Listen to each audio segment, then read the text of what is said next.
John F. Kennedy International Airport, New York City, December 11, 1978. While most of America slept, 6 men walked into a cargo terminal. They weren't masked, they weren't screaming, they weren't firing weapons into the air. They knew exactly where they were going. Inside a back office of the Lufthansa cargo building, millions of dollars in cash sat waiting to be moved. Foreign currency, US dollars, untraceable. By sunrise, more than $5 million had vanished. No alarms triggered in time. No police arrived during the theft. No shots were fired. It would become the largest cash robbery in American history at the time. But the robbery itself was the easy part. What happened after is what turned it into legend. Welcome to the Heist Vault. Behind every vault, there is a story. Some end in prisons, some end in graves, and some simply disappear. In the 1970s, JFK Airport was more than an aviation hub. It was a gateway for international cash movement. Lufthansa, the German airline, routinely transported large amounts of currency through its cargo terminal. Why? Because of currency exchange. American tourists traveled to Europe, exchanged dollars for foreign currency.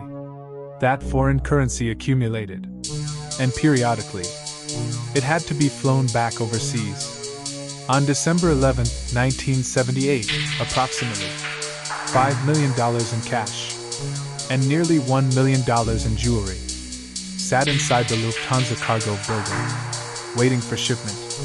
Security existed, but it wasn't built for a military assault. It relied on routine, access control, predictability. And predictability can be studied. The robbery didn't begin with guns. It began with debt. A Lufthansa cargo employee named Louis Werner had a gambling problem. He owed money to the wrong people. Specifically, to associates connected to the Lucchese crime family. Among them, James, Jimmy the Gent, Burke. Burke wasn't flashy. He wasn't loud. But he was disciplined. He ran crews, hijackings, truck thefts, cargo robberies. And he understood something important. Airports moved money. Werner's debt became leverage. Under pressure, he provided details. Where the cash was stored, when shipments arrived, how the night shift operated, where security weaknesses existed. He didn't plan the robbery. He opened the door. The crew assembled included Jimmy Burke, organizer; Thomas D. Simone, volatile enforcer; Angelo Sepe, Louis Caffera, Joseph Manry, Robert McMahon, and others connected indirectly. The objective wasn't to storm the airport. It was to enter quietly, control employees, access the vault area, load the cash, leave before law enforcement could respond. Timing was everything. The robbery was scheduled for early morning, between 3 and 4 a.m.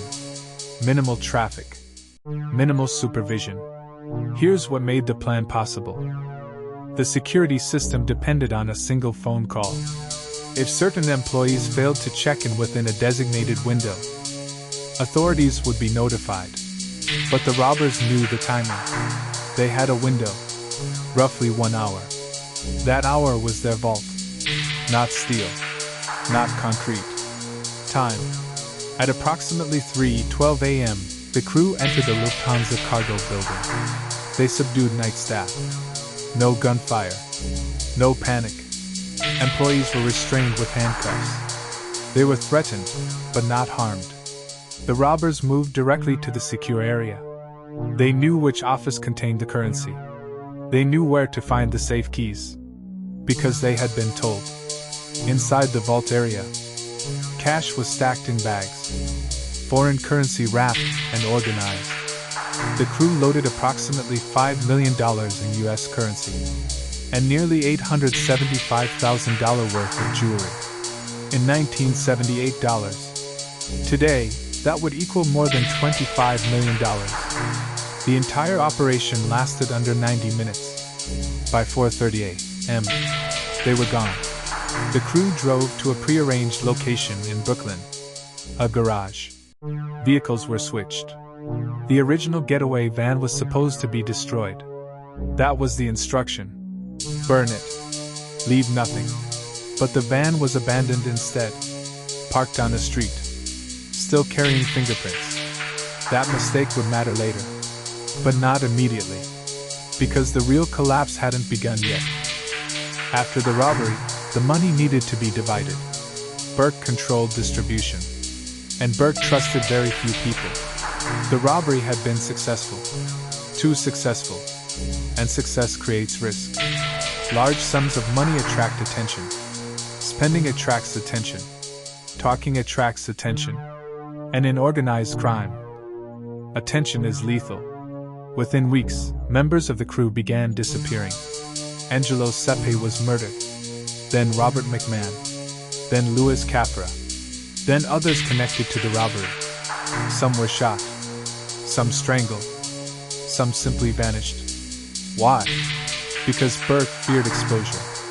He believed anyone who could talk eventually would. So he removed the possibility. The robbery was quiet. The aftermath was not. This is where the story changes. The Lufthansa heist was not undone by police brilliance. It was undone by paranoia.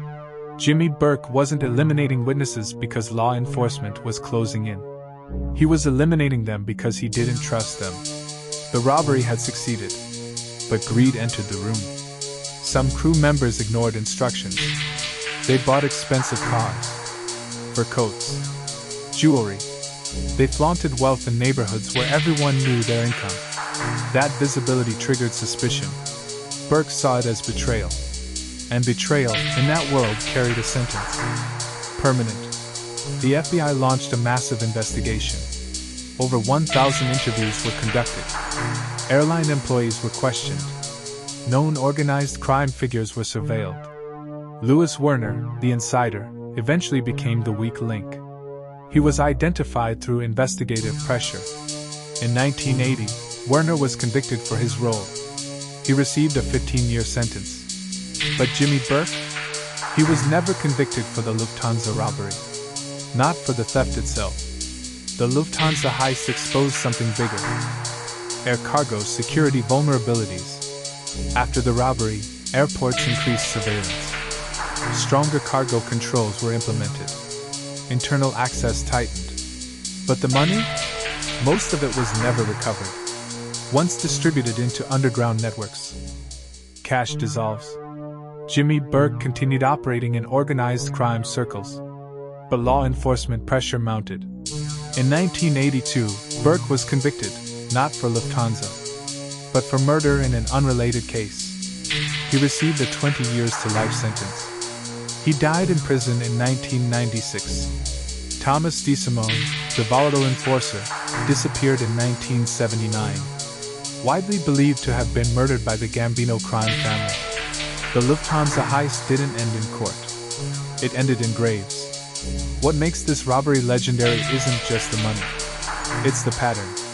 The operation was disciplined, efficient, calculated. But once the vault was opened, human nature took over. Greed, fear, suspicion.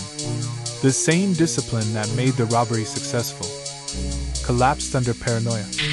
Unlike other heists undone by forensic breakthroughs, this one imploded from within. The robbers feared each other more than the police, and that fear proved fatal. The Lufthansa heist later inspired elements of the film Goodfellas. The robbery became embedded in American crime mythology. But the film ends before the real story finishes. Because the real story is quieter, less glamorous, more ruthless. The robbery was professional. The aftermath was survival. December 11, 1978. An airport cargo terminal. 1 hour. 6 men. Over $5 million in cash. At the time, the largest cash robbery in U.S. history. But money is not the most dangerous thing in a vault. Trust is. The Lufthansa heist proved that organized crime can plan with precision. But precision doesn't survive paranoia.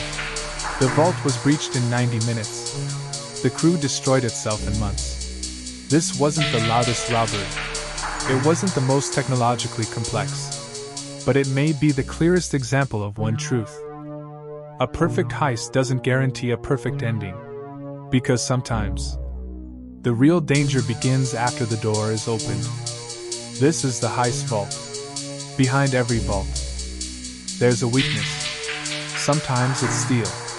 Sometimes it's security. And sometimes, it's the people holding the money. If you're not subscribed yet, you're missing what's inside the next vault.